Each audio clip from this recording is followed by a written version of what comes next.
Hi, welcome back to the Shattered Web. I am Mark, aka Hades, aka Hades Cosplays, and this is episode 2 of the Serious series. However, this one's going to be a very long one, and it's going to be on very deep topics such as mental health, discrimination, and all the different aspects of what can happen in the cosplay community and what has been happening in the cosplay community that needs to change and has affected people's mental health. So I've asked for some help. That was Tiff Bondi Cosplays. I'm sitting on her lap right now because I couldn't find a seat to do the intro. I'll let her give you a description of what mental health is. Pretty much. Hi, I'm Tiff. I'm not going to be serious at all. Mental health is a state of well-being. What did you say mental health was? He's trying to steal my definition from the bloopers, though. Yeah. Because I don't know how to describe it. Because if I was to describe my mental health, it's something become a very deep, dark, depressing video filled with me making dark jokes about my life. So, what's mental health, babe? The state of your mind's well-being. Yeah. And mental health can be a really good thing sometimes. Sometimes you can have someone who's, like, got nothing going on behind closed doors and is just so happy and bubbly and... Again, this is all stolen from the blooper reel, Fuck which off. we'll post at a later date. Fuck off. And they can have great mental health. And then you have people like us, where our mental health is continuously dying. Flippant for me. Mental health can vary from disorders like personality disorders, emotional dysregulation disorder, anxiety, depression, PTSD. I've just listed my diagnoses, haven't I? Yeah, but it counts. It counts. They're all genuine, real things that can happen. And I don't know if it's something to do with the stupidity behind it, but most people in the cosplay community have mental health issues. I'm yet to meet a cosplayer without mental health issues. Which makes it all the more important that we make a video like this when so much negativity is now spreading and the cosplay community is currently in the worst state it's been in a very long time. In the time that I've been publicly a part of it, doing the cons, making friends, Making lovers. Yeah. I hear some more drama maybe every couple of weeks. Excuse me. That Pepsi just didn't go down right. And I think enough is enough. A video like this is needed to happen because at the end of the day, if no one speaks up, nothing's going to happen. Yeah.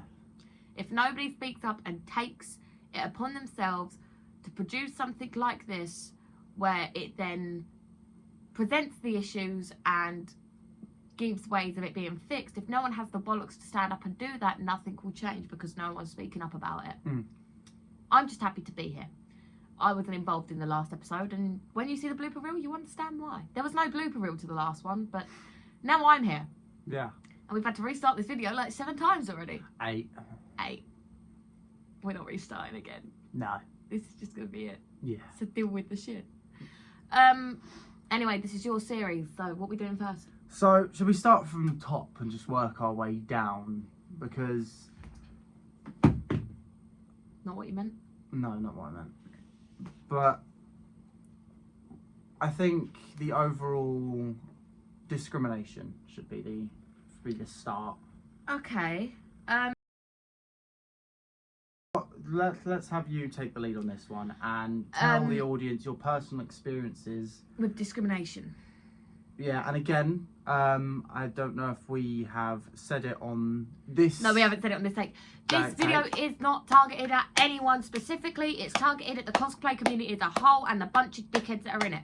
Yeah, so like, if you watch this video and you feel like we have spoken about you, sort yourself out. There's something that you clearly know you're doing wrong, and you need to sort your shit out. Basically. If you feel like, if you're watching this video right now, and any of this makes you go, or any of this makes you go, are they talking about me?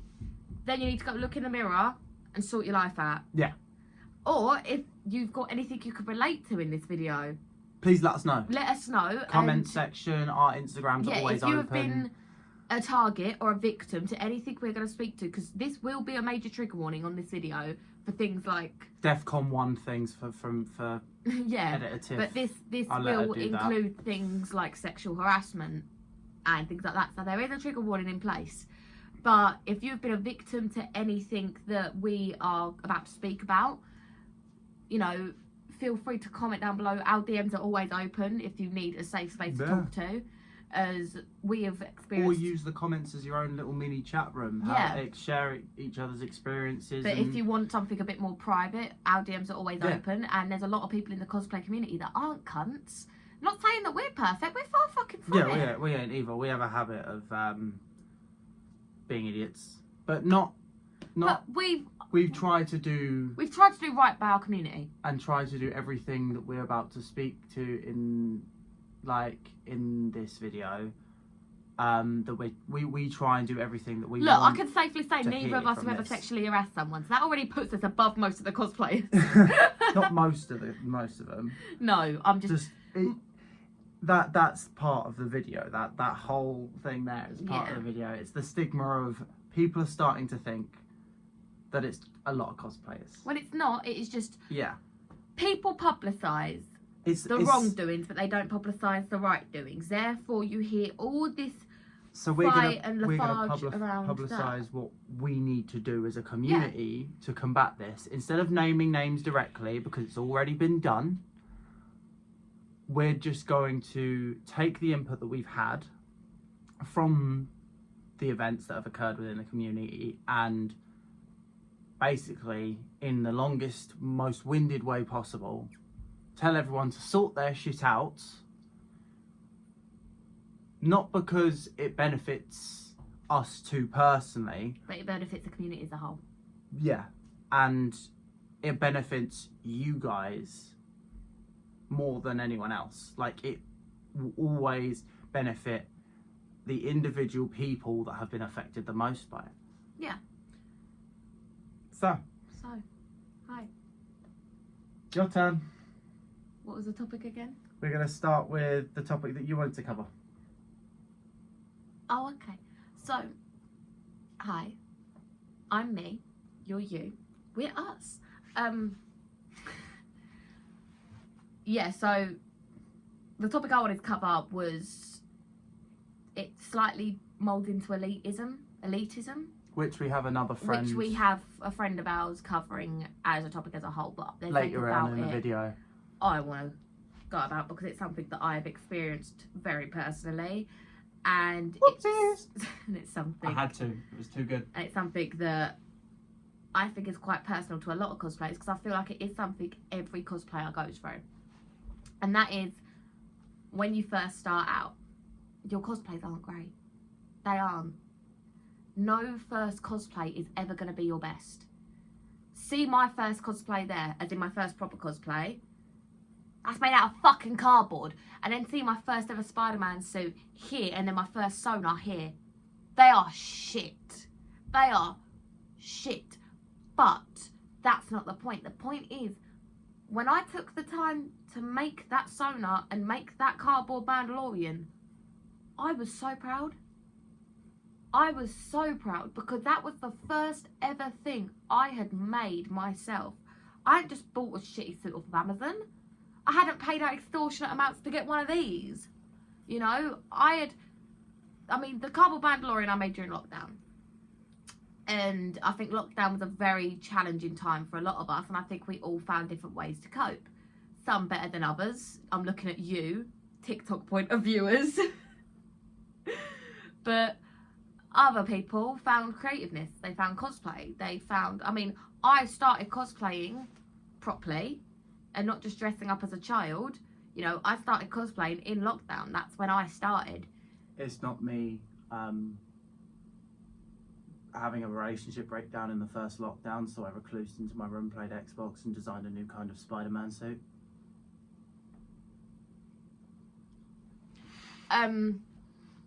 But where I'm going with this is when I made them suit, like for example my Spider-Man suit. When I first made that and I published it on my first ever Instagram, the comments I got.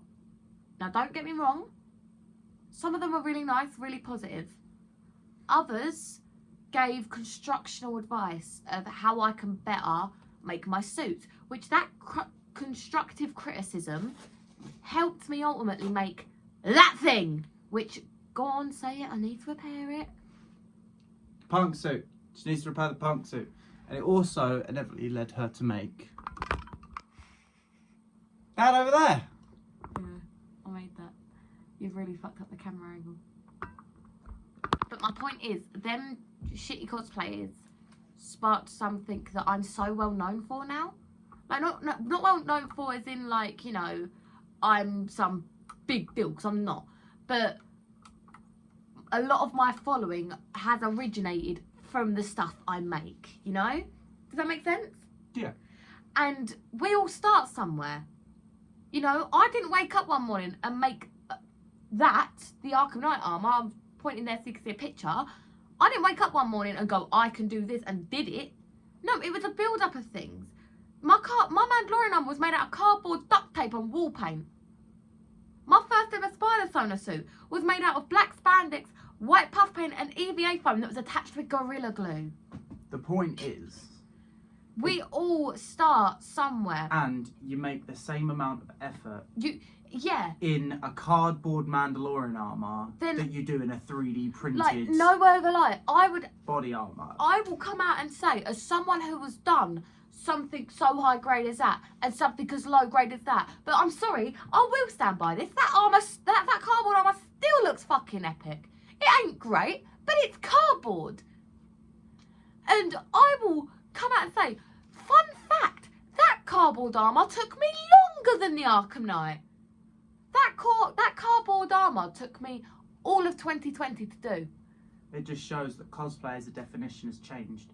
It really has. When I grew up, cosplay used to be fun. The literal definition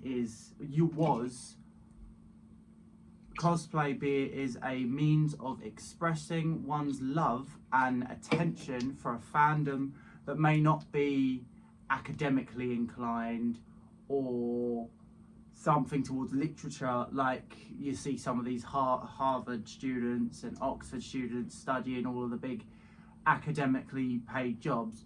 But cosplay is our means of expressing that mental acuity towards something, a different topic we like, something that isn't necessarily what everyone else is into, and to an extent where we express our love and support for that through escaping our own shit reality. And not only that, but cosplay is just meant to be fun.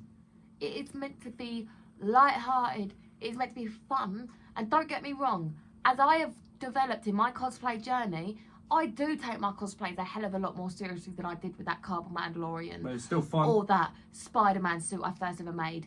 But it is still so fun. And yeah, there are mental breakdowns along the way. And that is what my new series is going to be about. Yes, self-promotion. Allow it. I am making a new series, which is coming soon, once the 3D printer decides to fucking work. We won't get into that, but I've already started recording the mental breakdowns for that one.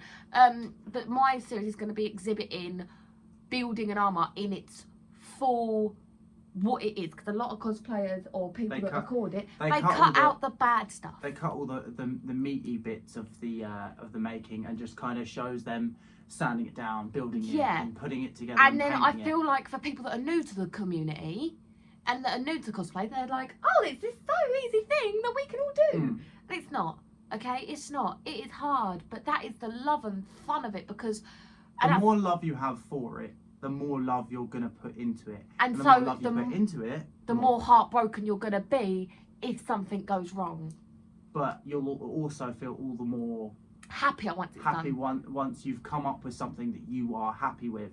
And it does pain me to say that a lot of people have lost that, and there are people that go, oh, you spent 50 quid on a, I don't know, like a Batman cape when you could have spent 150, 200 on one that's accurate to a game. Like, I don't care if something costs like 50 quid or 150 quid. I had one of my mates showing me a cape on AliExpress that looks like it would do just as good as a custom made one. And as well as that, going back to my original point, so once I posted that, obviously I got a lot of shit, because let's face it wasn't great. I know that now because I've made a lot better, but at the time, I can't describe how proud I was. I felt on top of the world with it. And then came the fear of going to my first ever Comic-Con. Now, ironically and luckily, my first ever Comic-Con is still my best Comic-Con I've ever gone to. Not just because I met the love of my life that day. Yeah, my first ever Comic-Con, I met this twat. But not only because I met the love of my life that day, but because the experience I had prepared myself for was so much different. Because I went in my first suit that I had upgraded, shall we say. We'll find a photo and show it here. And that was my homecoming suit that I can't even remember where I got it from, but it wasn't a great suit. Wasn't it an Amazon suit that you puff painted? I can't remember. And then you had a shell from Dan the Man. Tasman 2, Dan the Man, yeah. But I had... Brilliant suit that was. I puff painted it and tried to make it look as accurate as I could with my skill at the time, which was still limited. You know, I would say my progress didn't really change from 2020 to 2022. It was more 2022 to 2024 where I started really getting nitty gritty with this hobby and really working on myself to the point where now I'm seeing a real difference between what I can do, and you've been commenting on that as well. Yeah, I like if we show up with Editif here, and Editif's probably going to caption this like, why the hell are you embarrassing me, like fuck off. Here's an old picture of her and me at Tower Bridge in London after meeting at Con. If you take a look and you see how Tiff is posed there, she's not as fluid as she is now, as you can see in the photo next to it. That's where she is taking that love that she had, seeing how she's done her best there and doesn't knock that, because there is no knocking it. No. And that's another thing that people do so wrong. That's the issue. The people are knocking that, even though they're doing their best. Bring up the photo here again. You know, you could be their doing best can also be later on their worst. Here. You know, like your best. At the end of the day, even if you look at your best that was 2 years ago and look at it now and go, that was so shit. That was still your best at one point. I look at my. I look put at just as much effort in then as I do now. Yeah. I look at the Arkham Knight armor compared to the Mandalorian armor, and I go, "Wow, that was shit." But no, that was my best work at one point. This may be my best work now, but that was my best work at one point. And I do the same with my patterns. Every new pattern I make that's more detailed than the previous, I look at my previous and go, "Oh, now I'm going to want to do it again because it's shit." But then I won't, because at the end of the day, I made that, and I'm making something better now, and it shows. Progress. What I'm selling is also what I'm progressing on. Exactly. Because at the end of the day, I did my best then. Exactly. And so I feel like with a lot of people coming up to their first Comic-Con, the first Comic-Con is always so nerve-wracking because you don't know how people are going to react. And I'm pretty sure I cried. Terrified. I had a mental breakdown in the toilet, then I met him. I'm pretty sure I cried. I was just coming off of a night shift at work, and my nan, who I was living with at the time, wasn't home, so I was in the house alone with his thoughts, with my thoughts, worried about the con, didn't sleep because I was also excited to cosplay for the first time as well, because you've got a ton of emotions at once. So I've gotten home, it was a late close at work, so I got home at like, I think it was just gone 4 in the morning, which is to your nan? yeah, which is quite a feat given it was my nan's. But I think I did spend an For- hour or so For context, with a there, drink with someone. I lived in he lived in Croydon at the time and he worked in Croydon. See, now he lives in Lewisham with me, which is a lot more of a trek. So when he gets something like 4 or 5 in the morning, it's more understandable. So that's why I was just a bit shocked to see at his nan, you know? I got off a bit of a long night close. I wasn't too fast because I knew that I had to wait till the first train of the day at 6:30, 7 o'clock, because it was a Saturday night, Sunday morning. So I've gone home, was so excited. I had a bath for about 3 hours and a glass of wine. It was brilliant, bubble bath and everything. Oh, fucking But then my thoughts started getting to me. So I got out of the bath. I dried myself down. I cleaned the house down because I was panicking that my nan was going to see that I'd left it in a shit state because I had gotten all my stuff ready for con in the living room while she was out. And then I put the suit on underneath, taken a few photos in the suit and felt a bit confident. Then I felt so confident that I failed miserably, to put soles on my suit. It worked for the con. It worked for the con and I will not knock that. It worked for the con and I won't knock that either because it was brilliant. But I'm going to have to repair them. they're going to need repairing because the suit started tearing off of the shoes because I didn't account for the soles that I put on being too heavy. as weighty as they were, yeah. Which I made the exact same mistake on my first suit. And everyone makes a mistake. Everyone does that. Makes mistakes like that. But I've gotten in this suit, putting all my clothes on. Then I've had to walk from the bottom of Croydon all the way up to East Croydon near the top of the high street with this suit on underneath, jogging bottoms and a hoodie, so you could see it through the middle of Croydon to get the first train to con. I panicked, went into the con, all my clothes in my backpack, as you do when you don't know there's cloakrooms, or when you don't have the money for the cloakrooms because you already spent all your money on lunch, travel, the suit, and the con. And then I met this one, and we then started our own little group, and we ended up having a group of about 30 people before the Marvel meet had even started, of just spider people on some That's when we first ever met not Spidey as well, yeah. Being absolute Idiots. nutters, proper. And that was the day the Shattered Web was formed. Pretty much, yeah, it was. And it was one of the best experiences of my life. But every con since, I've heard there's been something else. Which See, leads that us into con, our next topic. That con, from what I remember, bear in mind I wasn't as big on Instagram as I am now, which I'm not big. I had barely had 100 followers. Now, when I say as big as I am now, I don't want anyone to think that I've got a big head and I'm thinking I'm the biggest thing in the world. But followers don't mean anything. Followers don't mean anything. Like, all I'm saying the is people do, but I'm the amount more doesn't. involved in the cosplay community now. I wasn't as then, so there could have been stuff that went wrong there and I just didn't hear about it.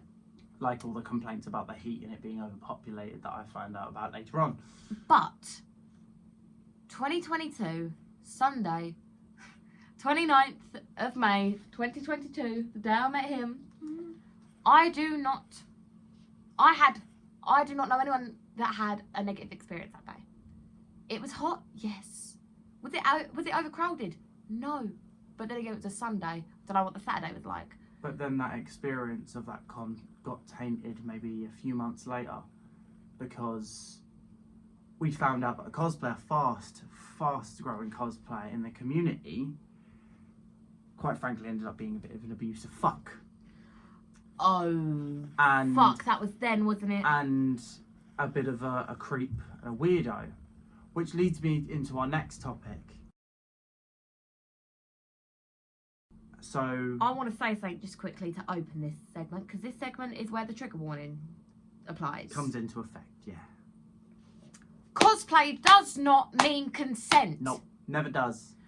Cosplay is not a form of consent. If you see someone that you really like because of their cosplay, that is not consent. No matter how skimpy the clothing is, no matter how skimpy the character is, or how little the clothing is. no matter whether it's a Harley Quinn cosplayer who's in underwear and a bra, cosplay does not mean consent. And no, if they're wearing little clothes, they are not fucking asking for it. Exactly. They are not asking for you to do jack shit. They are doing something that they love and enjoy. They are wearing something that makes them happy. And it that actually means they are more confident than the people that are creeping around them. That does not give you the right to judge them. That does not give you the right to touch them, sexually harass them. And if they say no, do not try and manipulate them into... Do not gaslight. Or gaslight. Or do anything that will make them belittle themselves and lose that confidence that they may have had in cosplaying certain characters that may have got a certain attire. Because I'll tell you now, right? Even things down to the thing of Suicide Squad Harley, the first one, where she's in the short shorts. I don't have that kind of confidence. But I see loads of people cosplaying her, and do you know what? Fucking hats off to you. Because I couldn't. And same goes for guys as well. There is a cosplay that I want to do, but I'll never do outside of closed doors because A, I don't own a black and red bathrobe or a Batman cowl as of yet. And B, I do not have the confidence to be just in my underwear and a bathrobe with a Batman mask holding Lobster Thermidor from the Lego Batman movie. Insert photo here for context. But I don't have the confidence for that. Yet people do it. People do. Exactly. It's on, like, that's like one cosplay that I confidence. really want to do. I really want to do Arkham Harley. I really want to do it. I don't have the confidence for that because I am used to being fully covered. I am used to being in armour or a Spider-Man suit. I'm used to being fully covered. No part of my body showing other than my head or my hands. But having my legs and my stomach on show, that's still something I'm trying to get over. Because I've had issues surrounding that before. But I am working on it. So when I see people that judge other people because they've done an anime character where they're wearing a thong or, you know, they've got their chest showing. When I'm not in cosplay, you best know I've got my boobs out in a skimpy top. Okay? And it angers me so much that one of the biggest issues in the cosplay community isn't, like, when you scale it down and you hear people talking about elitism and then a sexual harassment or a sexual assault thing comes out, all of a sudden, all the rest of the issues seem so little, despite the fact that they're not. But when you put it against something as deep and dirty as sexual harassment or sexual assault, and the worst part is, that is one of the most prolific That's the most heard of. The most heard of and the most regularly occurring thing that happens in the cosplay community. Are creeps and widows. Frankly, it is fucking disgusting. And some people in the comments will say, "Oh, why are you spreading this sort of thing? It doesn't happen all the time. It doesn't. It does. It happens in the real world and dressed in spandex. It doesn't matter where you are in the world. This is a problem that still happens." And it just seems to be that at the moment, the cosplay community is a hotspot for people who want to do that. Because people who act like that way, people who are creeps and arseholes like that, they're the ones that... bring the community down. Bring the community down and use the community. They use the topics that they enjoy. Because I'm not saying they're not fans or anything. Because they probably are. They very well could be. They could be fans of these fandoms, but they take these fandoms and they twist even them to their, like, even there to them with their whim. Like they have some sort of power to do that when really it boils down to, yes, people cosplay villains, so this rule doesn't apply fully, but also does in the sense of you've still got to treat others how you want to be treated and treat everyone with respect and just be nice to everyone. I've got a really good point to add to If you're, for example, wearing the Spidey suits, let's go with the Spider-Man community, it's an amazing example, pun intended. You're wearing the red and blue threads, you're wearing the black, you're wearing whatever colour that has those 8 legs on your front and back, and you're wearing those lenses, you're wearing the webs, and you are representing the Spider-Man community. Fucking act like it. And if you don't mind me uphold the values of the character. And if you don't mind me bumping in, and then if you are playing a villain, for example, one of my best photo shoots I've ever done, which was organised by Spidey Morpher, where I ended up in a wheelchair afterwards, but that's been one of my most successful photo shoots ever, in terms of how people have enjoyed it, how people have liked it. I was playing a villain that day, and do you know what I did? I took photos where it looked like I was beating someone up. Look at poor Ben. Look at poor Agent September. He is literally dead on that photo. But do you know how I acted to my fellow cosplayers? I had a fucking laugh. Look at us lot in the lift. That's Lily New. There's other people. I think Agent Spidey is in that photo. I think Agent September, yeah. I'm not sure if I've got Spidey's in that photo, but there's a lot of us in that lift. And do you know what we were doing? We were having a laugh.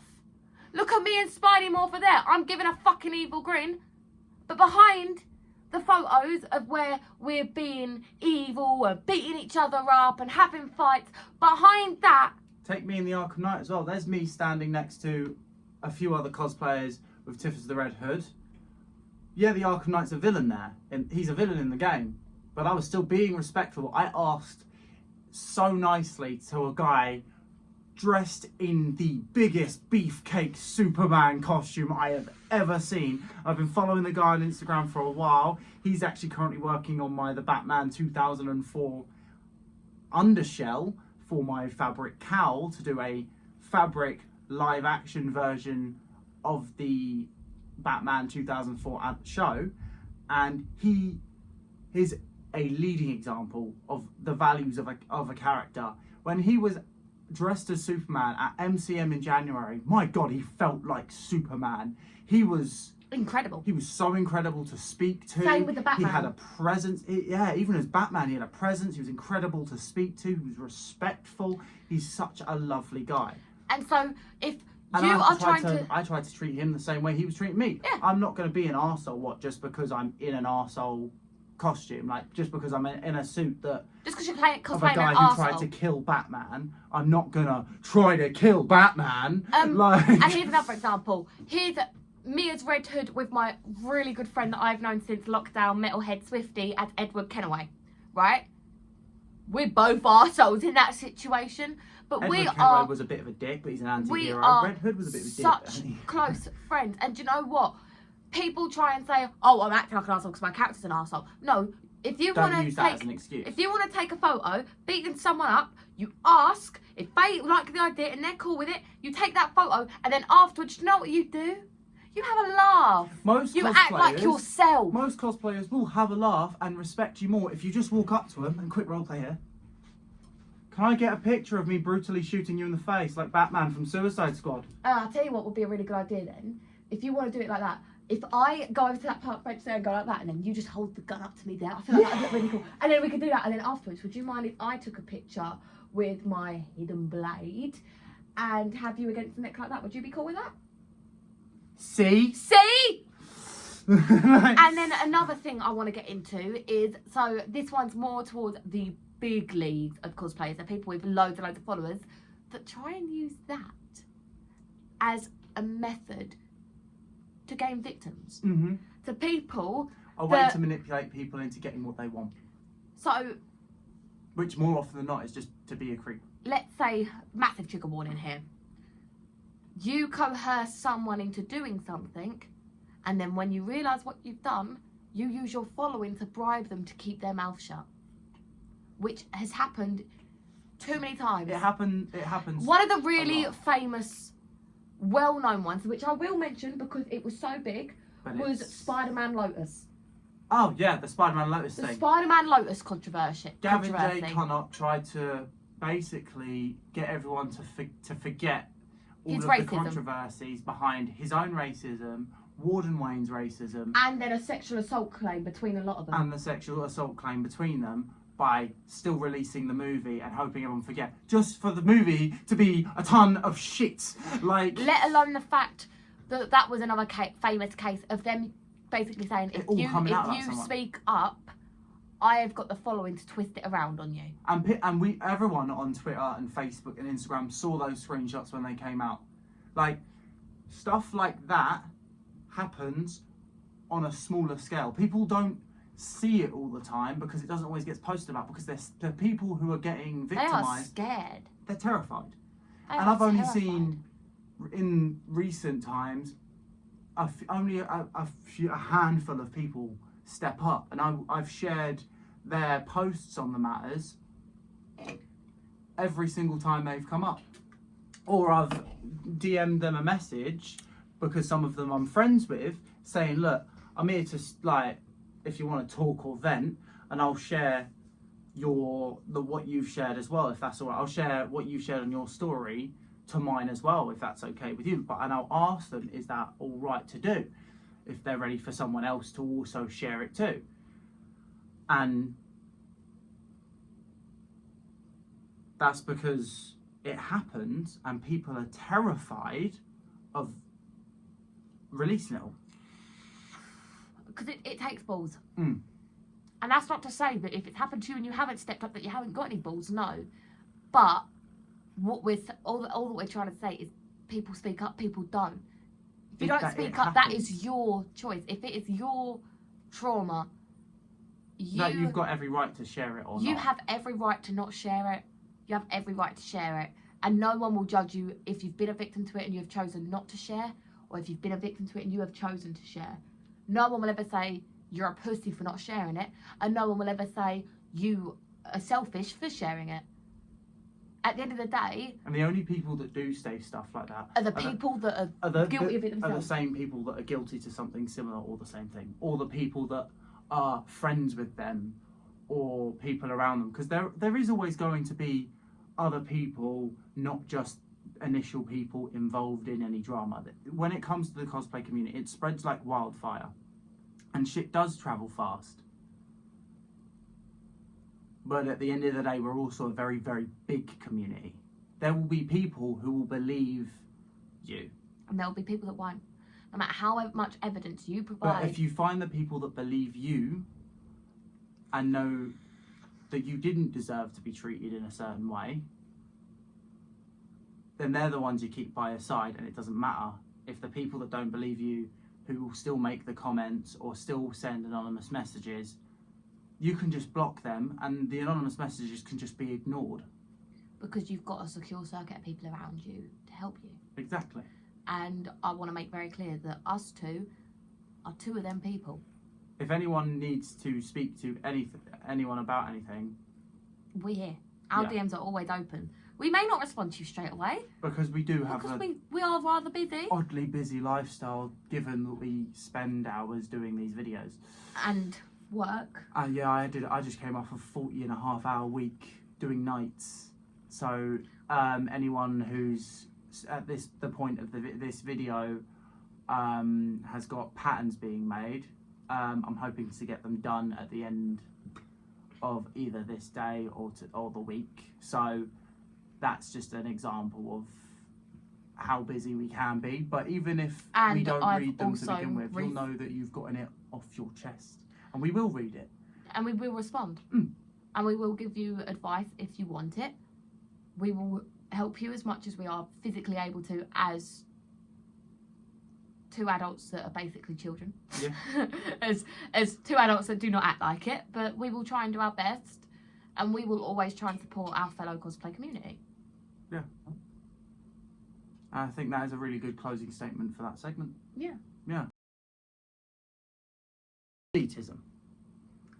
I'm going to do a quick intro to it, and then I'm going to have another friend of mine, HS Cosplays, otherwise known as Birmingham Spidey previously, or as we know him, our boy Harley. And then I'm going to as well. He's going to account his own personal experiences, because as people who have felt susceptible to elitism will look at him and see him as one of the higher level cosplayers with accurate stuff or with the high end expensive stuff.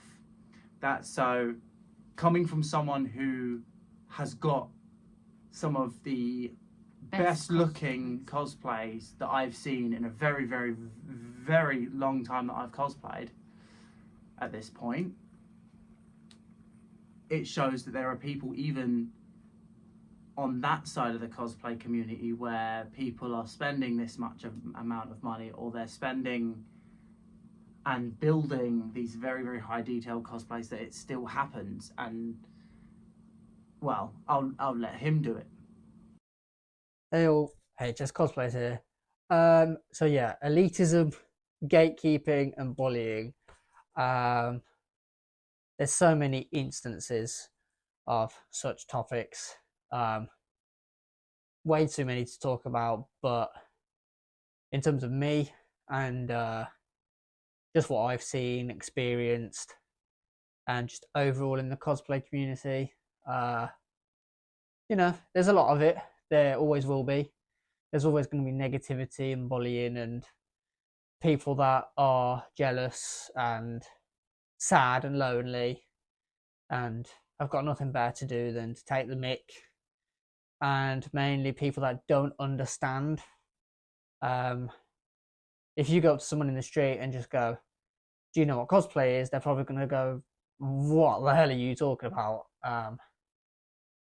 But for us, you know uh, it's what we enjoy, what we like, what we love. We do this 365 360 days a year. you know um it's what we make content on. It's why we have these social media pages. But really, for me anyway, I see it constantly, especially in the Spider-Man community. um but there's instances where, for example, if you're a newbie into this community and you've just made an account, you don't know what you're doing, you don't know where to get a suit, let's say you don't have some resources to do that research. You reach out to social media pages, you comment on their pages and be like, where did you get this from? This is awesome. Have you got a link? Can you tell me where it is? Because they can't be bothered. The person can't be bothered to comment and put it in their description where it's from, and collab or even give credit to those makers, whether that's a form of gatekeeping or elitism because they think they're better than you. That's entirely up to you to decide. But for me, when I first started, I didn't know where to look. I had YouTube and that was about it. I saw Spidey Fit. Some of you may know who that is. That was as much as reference as what I had to Spider-Man content, and he got it from Zentai side, which now, if you know, you know. But now it's print costumes, so I only know that because I've reached out and asked. But before that, I didn't know. So that's my whole point. If you don't know, you're gonna ask. And there's makers out that, not even makers, there's Instagram, social media influencers out there that post these things and don't say where they've got it from, and people are struggling to find it. And I think that's just a bit muggish. Like, you can't even spend the time out of 5 minutes out of your day to say, look, this is a suit, this is the maker, this is the pattern maker, this is where I got it from, this is who sewed it, tagging them even in the smallest amount. It doesn't take 5 minutes, yet you can't be bothered, whether that's just because you're lazy, entitled, or you think you're better than everyone else and that no one else deserves to know. It's just some examples of that. Like, there's another Spider-Man influencer. I think we all know who it is. I shouldn't really need to name them. But if you know, then by all means, put them in the video. But I'm not going to say. But he puts all these videos out of all this props and things he's got, like original props from the film, or original pieces that were used in the film, should I say. And he's got like five of the same thing, whereas he could just have one and be like, look, I've got that in my collection now, and let other people buy it, these things on eBay. But no, this individual wants them all to himself because he doesn't want anyone else to have them. He wants to be the only one with these pieces. But if you know where to look, then you'll be lucky. But obviously, like him, he knows where to get his stuff. He knows all the right people. but obviously he's not willing to help those people, like, you know, cosplayers like us. You know, there's other times where you're on social media and you're just having fun posting your suit, whether that's a custom design, one you've designed yourself, or one you just bought off the shelf from, for example, Print Costume or Heroes Time. Um, and someone who either thinks they're better than you or doesn't know anything at all said, that's not accurate, that's not correct, Spider-Man isn't this, Spider-Man isn't that, for example. Or, you know, trying to say you don't look like the character, you're not accurate, you look nothing like the actor, you look nothing like the movie persona. Like, it's not all about that, you know, we're just having fun. I can say myself, at times people have said, you look nothing like Andrew Garfield, you're too short. Or when I cosplay Captain America, even, I was at a convention and one of the staff at this convention, MCM, even came up to me when I was walking through, said, you're not Captain America, you're too small and skinny to be Captain America, where's your muscles?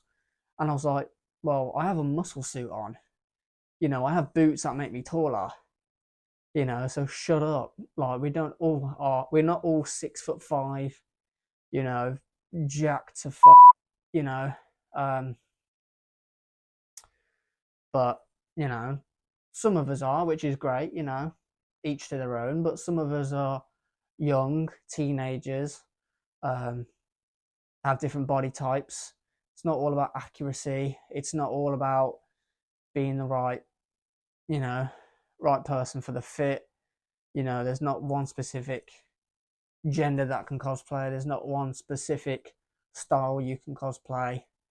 For example, in the Spider-Man community, there's a whole Spider-Verse now where everyone and anyone can be Spider-Man. The whole point of Spider-Man, if we're on the topic of Spider-Man, Stanley even said the whole point of Spider-Man wearing a mask is you don't know who's under the mask because anyone can wear the mask, you know. But that shouldn't even be said. But yet you've got these elitists that think they're better than you. Like, you might have all the money in the world and have the best suits in the world. That does not make you better than me or you.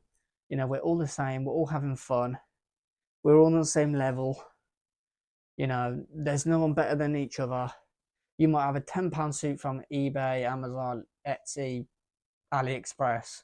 You could have a 755, you know, pound or £1,000, £2,000 suit, but you're no better than this person here.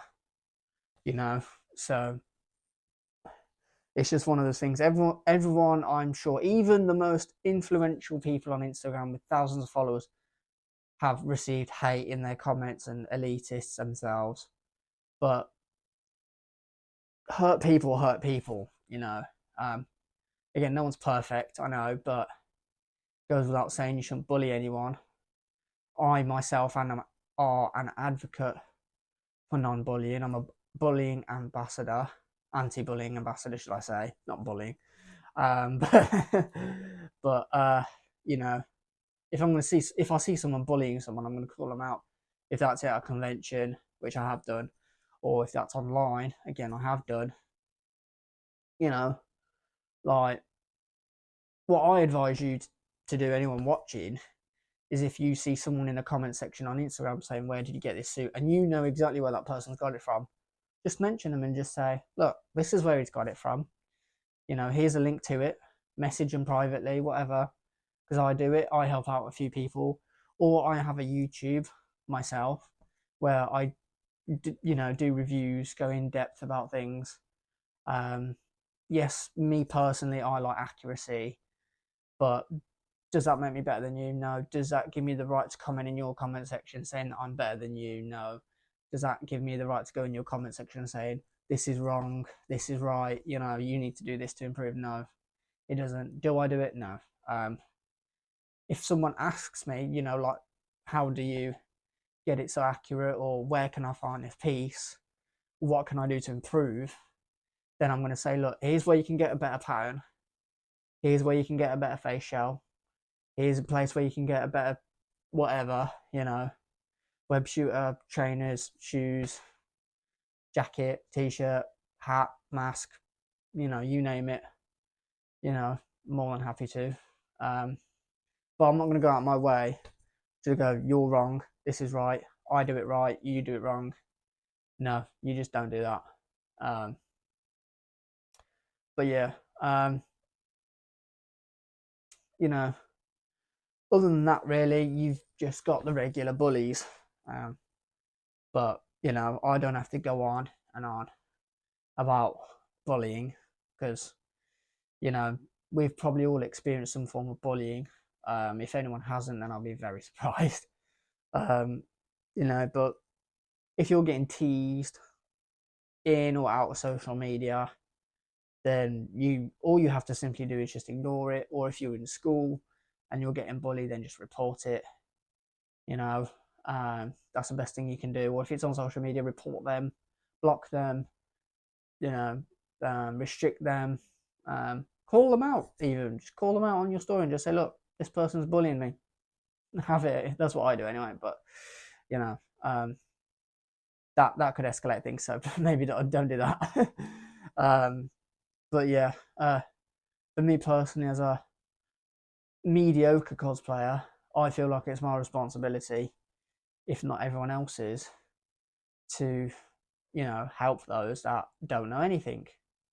If they're new to the community or new to cosplay in general, then I feel like it's my duty as someone who's experienced and has the knowledge to educate those, help those, share the knowledge, you know. Or if someone is struggling to find a certain thing, then I'm going to send them the link or the file, depending on the rules of the person who made the file, that is, to send it to them and say, look, if you can't find it, here's a file. Here's what you need to get started. Here's a few pages to look at, a few makers to look at their prices, see what's in your range. Because like I said, budget and price has no effects on how good of a cosplayer you are. Because at the end of the day, we all dress up, we all have fun, we all make content, we all make silly reels on Instagram and TikTok.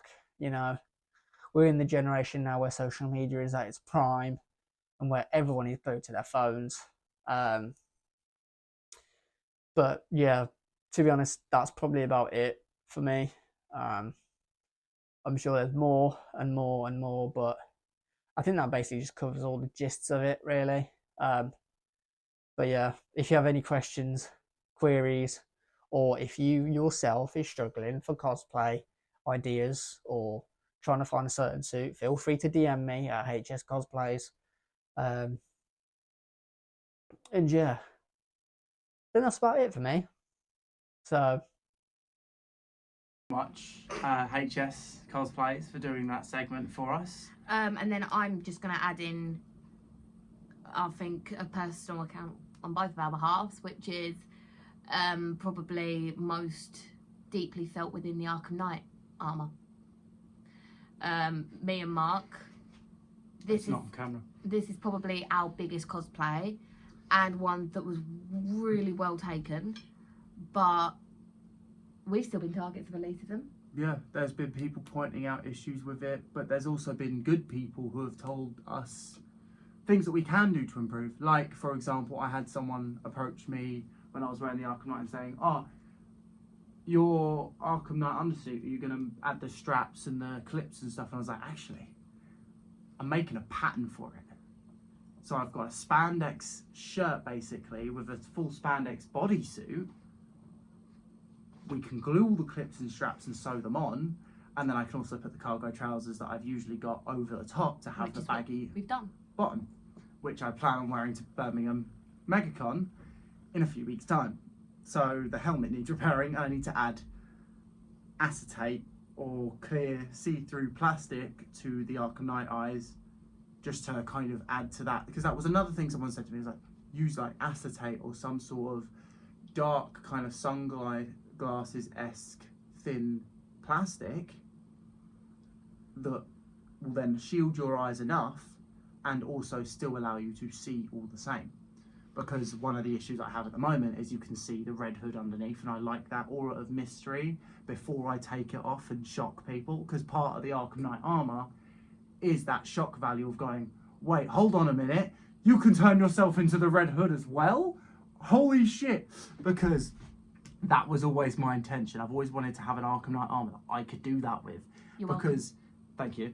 Because not only is it the Arkham Knight, which is a really cool design, not only is it the Red Hood,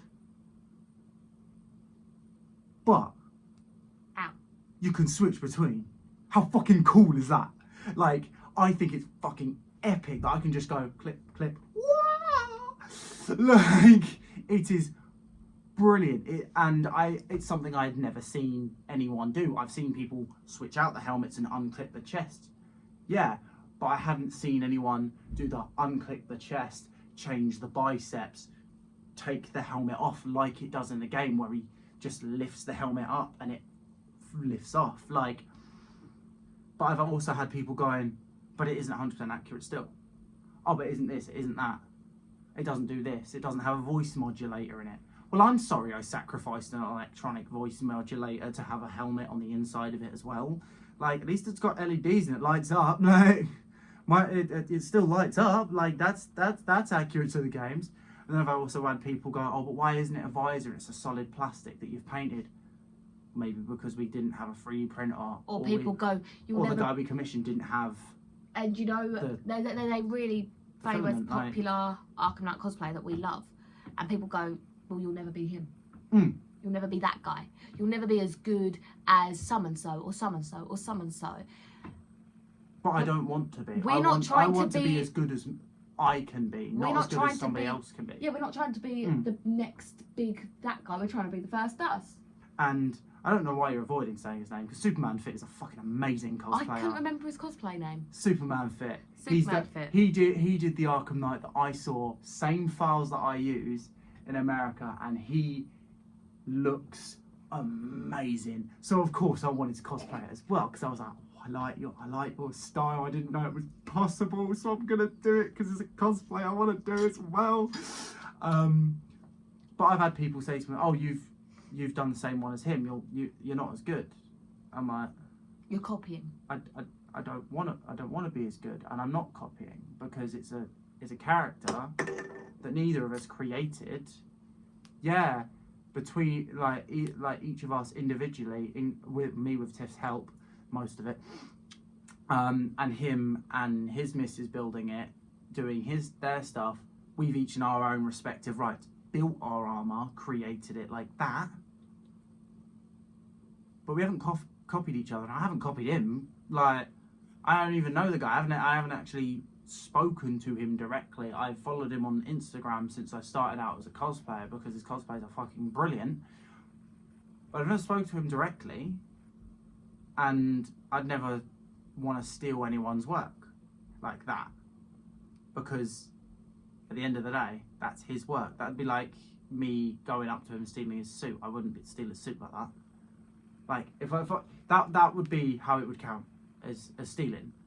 Me going up to him and taking his cosplay, when actually what we've done is build our own from the source material that we've had, which everyone else does with their own respective characters. Like, that would be the same way as saying, oh, you've made a Raimi Spider-Man costume and it looks exactly like the movies, but it also looks exactly like this one that some other guy in America has cosplayed. Or that hasn't I'm gonna say this because he's a close friend of ours. Oh, that Tasm One suit, that looks just like that looks just like the movie, and it looks just like Spidey Morphers. You're copying Spidey Morpher. Who said that? They haven't. Oh. I'm using an example. Oh, you're using Spidey Morpher as an example. Nice guy, Liam. I love Liam. He's great. Liam's great. Awesome. But that it would be like saying that a pre-existing character is copying someone else who's cosplaying that pre-existing character. Like, it would make sense if, for example, someone had my shattered web symbol, or if someone had made a direct replica of my Spider-Punk Sona. That would be without fully asking permission, because at the end of the day, that is our versions of our Sona. Yeah, they're based off of an existing IP, but they're our character. They're our own versions and our own characters. Like, therefore, that would be considered. That would be what people consider stealing. But even then, she's very protective of her Spider-Punk because she likes it being her unique take on it, which is fair enough. That doesn't count as my next point, gatekeeping. I was going to say, if you call me a gatekeeper, I'm going to punch you. Gatekeeping is when someone creates something based on something else. Like, for example, what's a good example? You know what? Let's take this shell. Say, right, this shell. This is created by Peter Tech Industries, right? Great guy. It's an animated base shell, loosely based on the animated series on MTV in 2003. It would be, gatekeeping is basically if this guy, Peter Tech Industries, made this shell and went, oh, nobody else can make an animated series face shell because I made it first. Or no one else is allowed to. Or it'd be like me making my punk Sona, and don't get it twisted with, I would not like anyone making a replica of mine to the exact, because I wouldn't. That would make me feel very undermined. But it's like, if I was to make that, which was based off of Spider-Punk, and then going, no one else is ever allowed to cosplay Spider-Punk. If she made, say for example, she wanted to do a Across the Spider-Verse. Yeah, say Spider-Punk I made cosplay. an Across the Spider-Verse Spider-Punk cosplay, and I made my own, and I made the suit from as an exact replica. And then I turned around and said, no one else could do that because you're copying me. I'd be gatekeeping to shit. That would be the gatekeeping. Sonas and it's the same way of saying, like, say for example, someone's got a design for something and it's an alternate take on a pre-existing suit. Say for example, I don't know, someone did a recolor of the TASM 1 suit and it was a symbiote, or it was fuck it, let's go TASM 1 and we're going to turn it into Miles Morales, but it's still the TASM 1 suit. It's just like, but all they've done is recolor it, right? But then somebody else has also recolored it, made their own cosplay out of it, and what is that cat doing? And then said, no, that's our recolor. no, it ain't. But it's just a recolor, like that sort of thing. I get that can happen, and people can make designs That may look similar. And they may look pretty close together, but You shouldn't always assume the worst. yeah, there are a lot more often than not. If someone say made a recolor of, I don't know, the Arkham Knight, someone's done a recolor of the Arkham Knight, done it in red, right? Or the No Way Home suit and made it a symbiote. Or done the Arkham Knight, and instead of having the Arkham Knight helmet have the blue visor, It's got the red one like the artwork, yeah. It's got the red visor like the fan artwork, and then someone goes, oh, but that's my Arkham Knight, no one else can do it, despite the fact that it was done before them. Yeah. Like, and that's what I mean someone by else did it before they even had the idea, and that's what I before mean the next person had that idea as well. And that's what I mean by don't get it twisted between Sonas and gatekeeping, because Spider Sonas as a character that has spider powers that you make yourself, and you make your own original suit. If you want to keep that to yourself because you have made that yourself, by all means do. I do it with my spider. Me personally, I've shared my designs. Exactly. Like, I had my Mark II made by Real Heroes Design, and now it's available on the site. It's available on Heroes Time as a Spider-Man concept suit, because I said to him, look, I'm quite proud of my artwork. It took me a lot to get that logo just to do it, and your work is absolutely brilliant. Don't just sit on a file.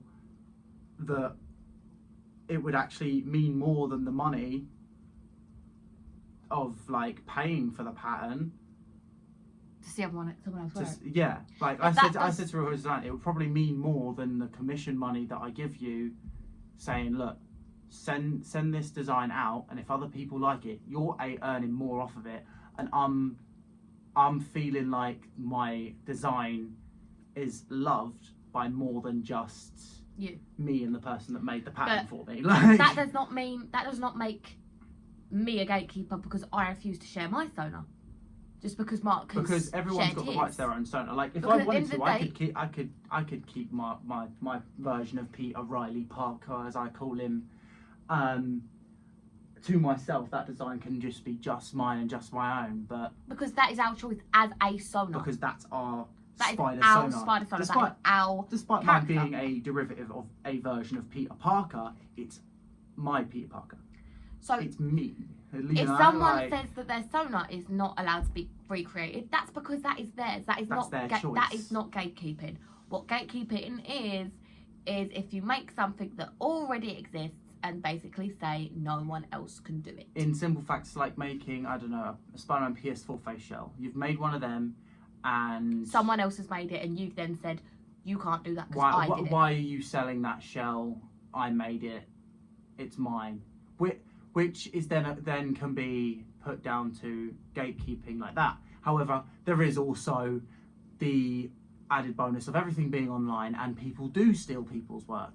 Now that's wrong. That stealing people's work and actually stealing it is wrong, but so is gatekeeping and claiming that everyone else is stealing your work when you're, in actual fact, just recreating something that is a copyrighted IP. For example, PS4 shell. It was the face for Spider-Man PS4. His character model was designed by Insomniac Games. It's theirs. Companies and face shell makers and modelers have taken this 3D model and made face shells for cosplay out of it. They can't then say, oh, only I can make them face shells, because they haven't got the permissions from the companies themselves saying, yeah, you can be the person that handles that. However, if you've made a file that is yourself and someone steals it, Then that is wrong. Someone's genuinely stealing from you. Like, if Do you see what we're trying to if say? someone decided to make a copy of the file, not in the sense of copying a design or copying a But if someone has look, bought the file from you but and then someone's resold it. resold it like that, or also just made a copy of the file or screenshotted it and done it that way, that's stealing, and that is wrong. What next? Or is that it? I think that's mostly everything. Huh? it's mostly everything. Oh, a little thing. This ties with elitism, because it's elitism and discrimination that I'm mainly the most affected, me personally, by. Creeps have never approached me, or I've never had or been directly involved in the happenings of creeps, other than one time that I became friends with one that became very well known very quickly before it all came out, because a lot of us were friends with him, and then it all came out and I was one of the first to block him. I didn't give a shit. Like, that's the only time it affected me. But with the elitism, one thing, if for whatever reason you want to do a cosplay and it just so happens that you are not the same colour of skin as them, Oh, here we go. do not say that you can't do it, or do not choose not to do it because say for example, I don't know, say for example I wanted to cosplay Kanan Jarrus from Star Wars Rebels. He's quite olive skinned, he's nice and tanned, but I am more pasty white than the ring light that's currently on. Like, it would actually be more discriminatory to go, oh, I can't cosplay that, I'm too white. Or if we use a more richer, say a person of a darker skin colour wants to cosplay Spider-Man, but Peter Parker, not Miles Morales. They want to cosplay Peter Parker. They are well within that right To do so. Yeah. Just And the same goes the other way around. I've seen directly someone who was hesitant to cosplay Miles Morales, despite him being one of this person's favourite versions of Spider-Man out there, hesitant to cosplay Miles Morales because he's not the same ethnicity as him. It's just like, I'd really like to cosplay the Prowler. Oh, I'd love to cosplay. But there's that worry of backlash due to the fact that I am not the same ethnicity As the Prowler, like. as Aaron Davis, like Aaron Davis, yeah. you know, I'm not that ethnicity, and then there is that concern of will I receive backlash for cosplaying said character because, like Mark, it's a I double-edged am sword. pasty, I am white, and I look like the chalk you use to write on a chalking board. They can as well. Like, But that's you well can within their cosplay- right to choose You can what they cosplay want whatever to the cosplay. fuck you want, Yeah. okay?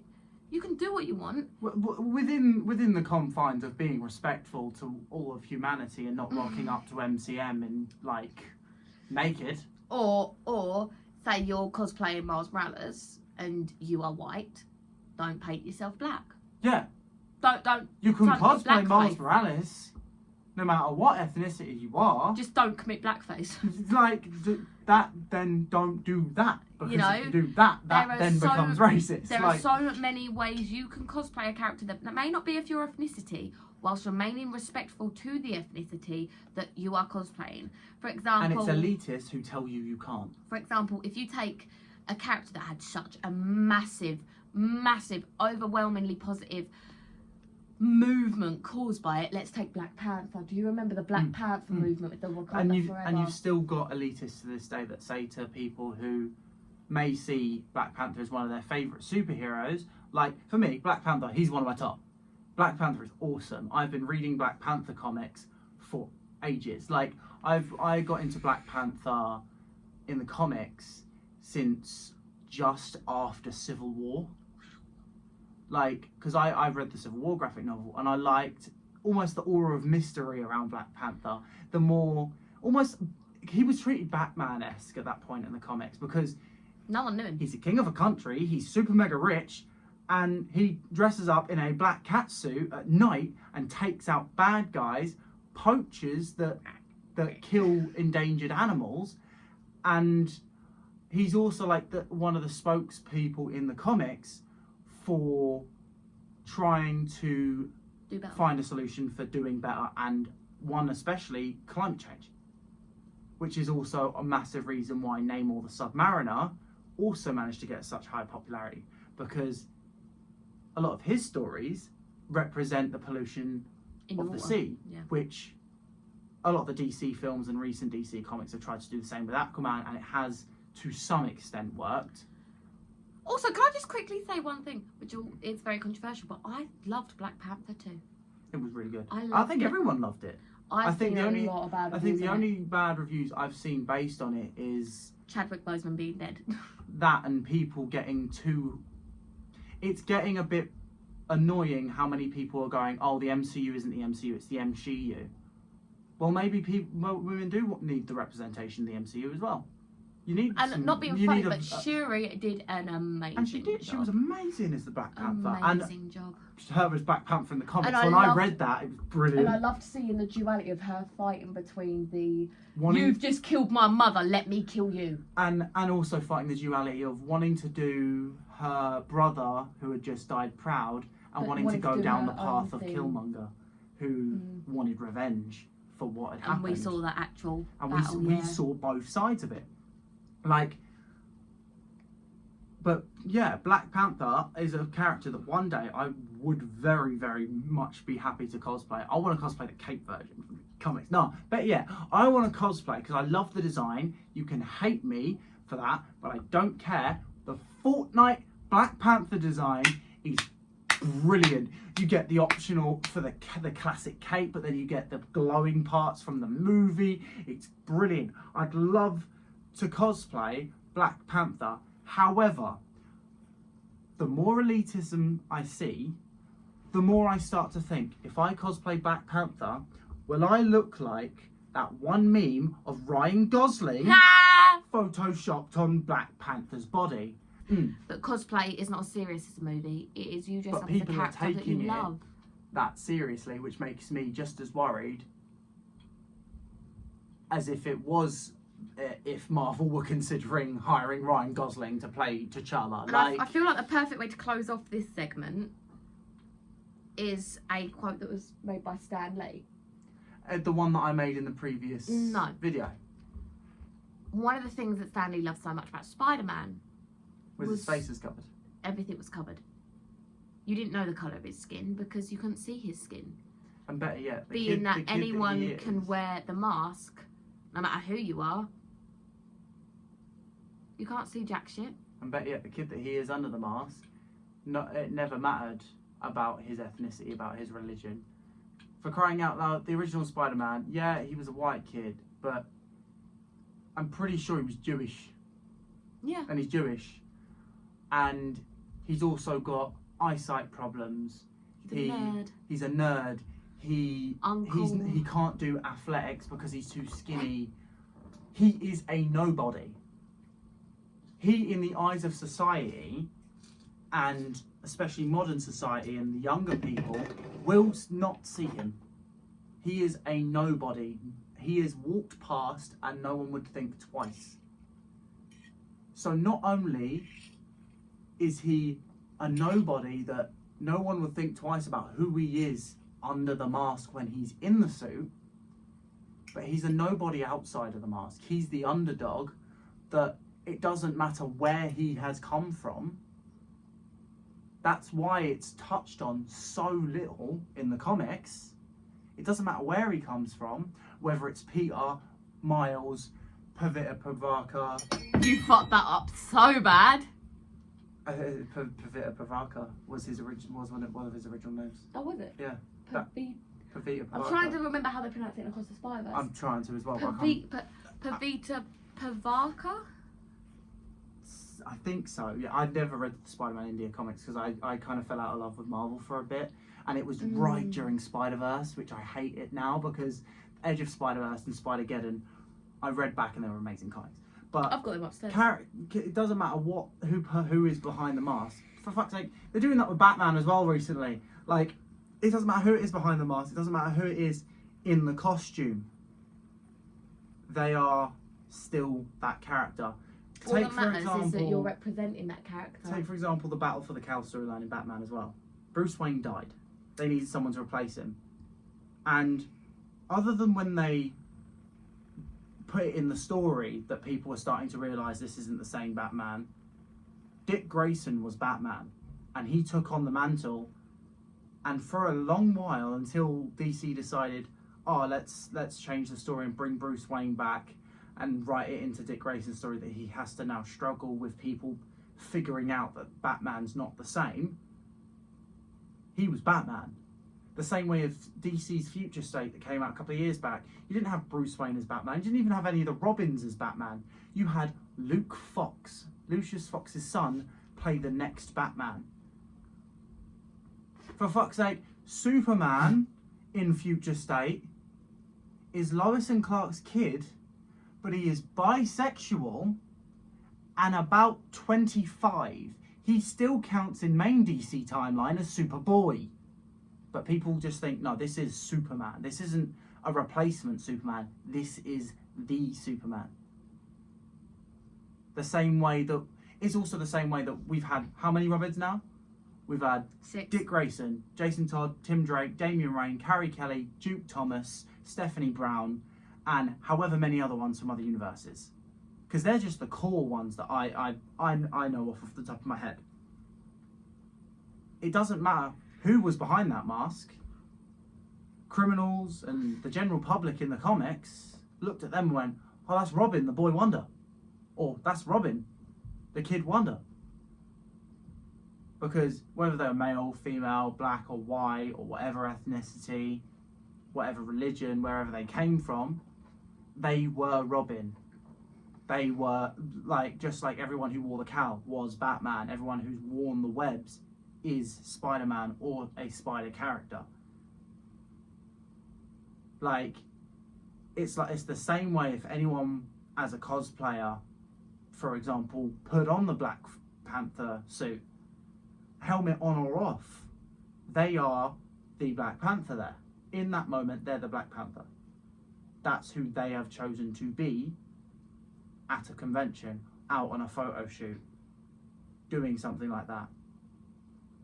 And I'm going to close this video on one of the strangest out of context quotes that we could ever put on a very serious episode like this. Mental health. I'm going to say the quote after all this, but mental health is affected by the creeps, by the discrimination, by the elitism, by your own monetary kind of availability, like by your religion, by everything. Your mental health is affected by. And in the cosplay community, you've got all of that coming at you, and it seems to be more focused. And sometimes people need to realise that in their actions, what they choose to do has made the cosplay this way. So we have a choice. We can either stay doing what we're doing as a cosplay community, because even though there are good people in this community and there are people trying to make a difference, like we are trying to make a difference right now, I am blaming the whole cosplay community for some of the issues that we're facing at the moment. The whole community has got the choice. We can either continue on this path and everyone is feeling shit about everything and going to a con and not really looking forward to it other than seeing some friends, because if you venture out any further than that, you're going to be ground into the dirt. Or we change our tune, we become inclusive to everyone cosplaying everything. We continue out in the creeps that keep surfacing, and we make sure they do not deserve to be a part of this inclusive group of people. And we make sure to deter and prevent anyone from having to suffer people like that. We make sure that elitism stops. All it takes is for someone who may be seen as elitist, or someone who may be assumed as to be elitist. Like, for example, like someone's wearing a full 1-to-1 accurate Halo cosplay, including putting platforms in their boots to make them 7 feet fucking tall. And they're speaking to a Spider-Man cosplayer going, "Oh mate, yours is brilliant. I love your cosplay." That will mean more. For example, if you don't mind, when we were dressed as Arkham Knight and Red Hood, we had this accurate as shit ODST Halo armor come up to both of us and go, "You two look brilliant. You two look amazing." And me and him are just stood there like, we're about to die. Like, she's there like worrying that, because she even has this self-elitism where she thinks her Red Hood isn't as good as my Arkham Knight.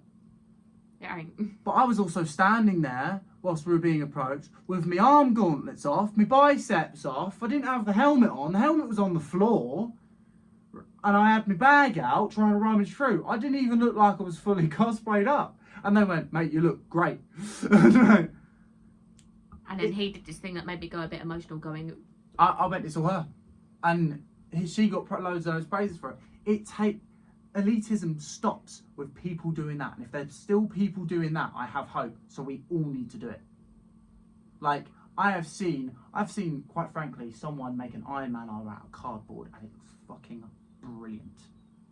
Like, if they had told me that it was made out of foam and not cardboard, and it was made out of hardened EVA foam that they have like fiberglassed over the top all by hand and made it 1-to-1 accurate, I would have gone,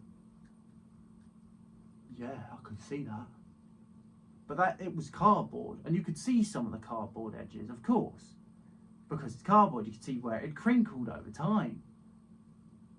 It was brilliant, but it was still brilliant. And I said to them, "Your cosplay is epic. I love the amount of work you put into that." And that's how elitism stops. So we have got the choice. We either continue as we are in this shit show of a community that it has become, or we start being like that guy in the ODST armor. We look out for each other. We're there when people are susceptible to creeps and weirdos. We're there for people when they might be sitting there thinking, "Oh, my cosplay isn't as good as someone else's." And someone's reinforcing it and telling them that they are doing good, they're doing great. And making sure that we are all upholding the values of the characters that we believe in. Unless you're a villain, then you've still got to treat everyone with respect, whilst also being in character when you're in photos. So, I end this video with a quote. "We are what we choose to be. Now choose." Thanks for watching, everyone. It's been The Shattered Web. Like and subscribe. I'm Mark, aka Hades, aka Hades Cosplays. I'm just Tiff. Don't say my Tiff, username because aka that is Tiff just Bondi dumb. Cosplays. You are stupid. AKA Anarchy on Hades and Anarchy Art. You're cringe. And if he's recorded it by now, or when we've sent over the bits of the recording that we're going to slot him in, HS Cosplays is in there as well. Thanks for watching, everyone. Like and subscribe, bitches.